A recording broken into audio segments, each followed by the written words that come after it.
இந்த மாதிரி தைச்சு வச்சிருக்கிறேன்.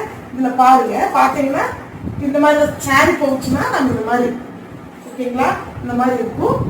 இதுல பாத்தீங்கன்னா இங்க பிளவுஸ் வைக்கிறதுக்கு தனி ஒரு ரேக் கொடுத்துருக்காங்க. பிளவுஸ் தனியா தான் இருக்கும். ஏன்னு கேட்டீங்கன்னா அதுல ஆரி ஒர்க்குன்னு கட்டி, அந்த ஆரி ஒர்க் வந்து எப்பவுமே ஆரி ஒர்க் போடுற பிளவுஸ் வந்து நம்ம ஒரு ஃபங்க்ஷன் போறோம், அந்த ஃபங்க்ஷன்ல பாத்தீங்கன்னா நம்ம ஆரி ஒர்க் போடுறதுக்கு ரொம்ப செத்து எடுத்து ரொம்ப ஆர்வமா அந்த பொருள்கள் எல்லாம் வாங்கி நல்லா ஜாக்கெட்ல எல்லாம் மேட்சப் பண்ணுவோம்.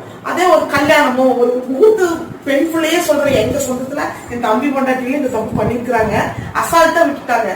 நம்ம என்ன டென்ஷன் என்ன கஷ்டம் என்ன இதா இருந்தாலும் சரிங்க, கல்யாண பொண்ணுங்கள்லாம் கல்யாணம் முடிஞ்சு வந்தோம்னா அந்த சாரின்னு பிளவுஸுன்னு கொஞ்சம் ஒரு மணி நேரம் டைம் ஸ்பெண்ட் பண்ணி பாதுகாப்பு பண்ணுங்க.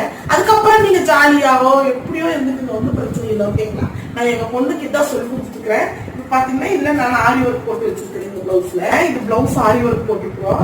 இது கொஞ்சம் ஹெவியா தான்